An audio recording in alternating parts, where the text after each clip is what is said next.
Hello दोस्तों, मेरा नाम चंद्रशेखर है और आज के इस वीडियो में हम बात करेंगे हंगेरी में ड्राइवर जॉब्स के बारे में। आप में से बहुत सारे लोगों ने मुझे कांटेक्ट किया और पूछा कि मैं हंगेरी में ड्राइवर की जॉब करना चाहता हूं या ड्राइविंग की जॉब करना चाहता हूं, तो उसके लिए एलिजिबिलिटी क्राइटेरिया क्या है, किस किस तरीके के लाइसेंसेस वहाँ पे एक्सेप्टेबल हैं, इनकम क्या है और ट्रेनिंग किस तरीके की होती है अगर मैं हंगेरी में ड्राइविंग जॉब्स देख रहा हूँ। तो इस वीडियो में मैं आपको बताऊंगा इनकम के बारे में।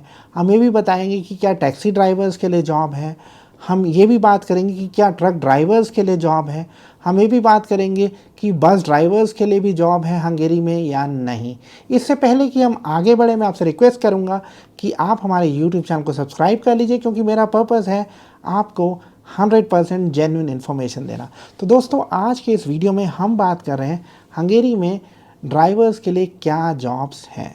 देखिए, पिछले कुछ सालों में बहुत सारे इंटरनेशनल ड्राइवर्स हंगेरी में आए हैं। इंडिया से बहुत ज़्यादा ड्राइवर्स आए हैं, पाकिस्तान से बहुत ज़्यादा ड्राइवर्स आए। इनफैक्ट इंडियंस और पाकिस्तानी जो मिडल ईस्ट में काम करते हैं, खासकर दुबई में, सऊदी अरब में, ओमान में, कतर में, वो भी बहुत सारे आए हैं हंगेरी में काम करने के लिए। अब ये जो लोग हैं ये मेनली ट्रकिंग और लॉजिस्टिक कंपनीज़ में काम करते हैं। तो होता क्या है कि ये जो लोग होते हैं ये आते हैं, सबसे पहले इनको ट्रेनिंग दी जाती है। ये जो ट्रेनिंग होती है ये 4-5 महीने की होती है। इस ट्रेनिंग के दौरान इनको मिलता है तकरीबन 400 यूरोस के इक्विवेलेंट प्लस रहने खाना पीना। उसके बाद बेसिकली एक बार जब ट्रेनिंग पूरी हो जाती है तो टेस्ट होते हैं, और टेस्ट जब एक बार क्लियर हो जाते हैं फिर ये ऑन जॉब शुरू हो जाते हैं। और एज अ ट्रकर या ट्रक ड्राइवर आपको पूरे यूरोप में ट्रैवल करना होता है। जैसे मेरी कुछ ट्रक ड्राइवर से बातचीत हो रही थी फ़ोन पे इस वीडियो से पहले, तो उन्होंने मुझे बताया कि वो हंगेरी से फ्रांस तक जाते हैं, तो हज़ारों किलोमीटर वो ट्रैवल करते हैं। अब जहाँ तक हम बात करते हैं सैलरी की, तो आम तौर पे जो ट्रक ड्राइवर्स होते हैं एक बार ट्रेनिंग ख़त्म होने के बाद 1500-2000 यूरो पर मंथ तक कमाते हैं। अब ये जो पूरा प्रोसेस है बहुत ज़्यादा आसान नहीं होता। ट्रेनिंग में आपको बेसिकली थ्योरी क्लियर करनी पड़ती है, फिर उसके अलावा जो टेस्ट होते हैं कि भाई आप रिएक्शन टाइम कितना है आपका, वो उसके मतलब टेस्ट होता है। उसके बाद आपको एक टैको कार्ड मिलता है। टैको कार्ड मतलब जब तक वो कार्ड आप इंसर्ट नहीं करते हैं आप ट्रक नहीं चला सकते हैं। और इनफैक्ट जो रिक्रूटमेंट हो रहा है ट्रक ड्राइवर्स का वो इंडिया से हो रहा है और दुबई से मेनली हो रहा है। अगर आपके पास 2009 से पहले का लाइसेंस है तो आपका प्रैक्टिकल एग्ज़ाम नहीं होगा, सिर्फ थ्योरेटिकल एग्ज़ाम होगा, ऐसा मुझे बताया है। एक ट्रक ड्राइवर हैं जो ऑलरेडी हंगेरी इन एक कंपनी में काम कर रहे हैं, उन्होंने 2009 के बाद का है तो फिर आपका मतलब थ्योरेटिकल प्रैक्टिकल सब होगा। और मुझे भी बताया गया है कि बहुत सारे जो ट्रकर्स हैं वो इंटरनेशनल ड्राइविंग आईडीपी पे चला रहे हैं। वैसे ये एक्सेप्टेबल नहीं है लेकिन चल जाता है, ऐसा मुझे बताया गया है। इस पे अभी मेरे पास बहुत ज़्यादा डिटेल्स नहीं है तो मैं बहुत ज़्यादा कमेंट नहीं कर सकता हूँ इस बारे में।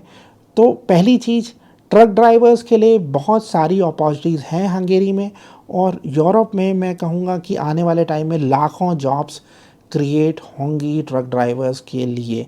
तो आपको उस पर नज़र रखनी है। इनकम बहुत अच्छी है, और ट्रकिंग या ड्राइविंग का काम ऐसा है जो कम पढ़ा लिखा बंदा भी कर सकता है, ज़्यादा पढ़ा लिखा बंदा भी कर सकता है, जिसको ड्राइविंग में इंटरेस्ट है वो भी काम ये कर सकता है। तो ये तो हमने बात कर ली ट्रकिंग की। इनफैक्ट मेरा एक वीडियो भी है, मैं आपको रिकमेंड करूँगा, जिसमें मैंने एक ट्रक ड्राइवर को इंटरव्यू किया है जो पोलैंड में है, इंडियन है, हरियाणा से है। मैं इस वीडियो के डिस्क्रिप्शन में उस वीडियो का लिंक भी दे रहा हूँ। अब इनफैक्ट अब हम बात कर लेते हैं टैक्सी ड्राइवर्स की। देखिए, मैंने इनफैक्ट हंगेरी में सन 2016 से रेगुलरली ट्रैवल कर रहा हूँ, रहा भी हूँ वहाँ पे। कम से कम 100 या उससे ज़्यादा बार टैक्सी ली होगी। मुझे अभी तक कोई हंगेरी में फॉरेनर टैक्सी ड्राइवर नहीं मिला। इनफैक्ट पोलैंड में है। तो मैं कहूँगा कि हंगेरी में भी टैक्सी ड्राइवर का स्कोप बनेगा, लेकिन आपको सीधे टैक्सी ड्राइवर की जॉब मिलेगी अपनी कंट्री में बैठे बैठे ऐसा पॉसिबल मुझे इस स्टेज पे नहीं लगता है। एक बार आप हंगेरी आ जाते हैं, सारे टेस्ट क्लियर कर लेते हैं तो ये पॉसिबल है, लेकिन सीधे आपकी कंट्री से होगा इसकी ये चांसेस कुछ कम है। अब हम बात कर लेते हैं बस ड्राइवर्स की। इनफैक्ट अभी हंगेरी में अपॉर्चुनिटीज़ हैं बस ड्राइवर्स के लिए। ऐसी वहाँ के वेबसाइट्स पे और मीडिया पे रिपोर्ट है कि नवंबर के महीने में फ़िलीपाइंस और इंडोनेशिया के बस ड्राइवर्स दिखेंगे हमें बुडापेस्ट में। उनको अभी ट्रेनिंग दी जा रही है। तो मैं कहूँगा कि अगर फ़िलीपाइंस और इंडोनेशिया के बस ड्राइवर्स को मौका मिल सकता है तो ये भी पॉसिबल है कि इंडियंस को या पाकिस्तानी जो ड्राइवर्स हैं, बस ड्राइवर्स जो यूएई में काम कर रहे हैं, इंडिया में काम कर रहे हैं, उनको भी ऐसी अपॉर्चुनिटी मिल सकती है। तो ड्राइविंग एक ऐसा सेक्टर है जिसमें जॉब्स क्रिएट होंगी, लेकिन कुछ चीज़ें ज़रूरी हैं। एक तो ऑब्वियसली आपको ड्राइविंग सेंस होना चाहिए, एक्सपीरियंस होना चाहिए और बेसिक अंग्रेज़ी आनी चाहिए। इनफैक्ट आप अंग्रेज़ी में बात कर सकें, ये बहुत ज़्यादा ज़रूरी है, तभी आप इस फील्ड में आगे बढ़ पाएंगे। मैं आने वाले टाइम में और वीडियोस बनाऊंगा ड्राइविंग जॉब्स के बारे में। इनफैक्ट मेरा ऐसा प्लान है कि करीब 2-3 महीने में मैं किसी ट्रकर के साथ यूरोप में ट्रैवल भी करूंगा, ताकि हम आपको फ़र्स्ट हैंड दिखा सकें कि ट्रकर का कैसा एक्सपीरियंस रहता है। तो इस चैनल के साथ आप बने रहिए। आपके कोई सवाल हैं तो कमेंट करिए। आप मेरे साथ कंसल्टेंसी सेशन भी बुक कर सकते हैं। आज के वीडियो में इतना ही। जाते हुए आपसे रिक्वेस्ट कर रहा हूँ फिर दोबारा से कि हमारे यूट्यूब चैनल को सब्सक्राइब कर लीजिए। Thank you very much.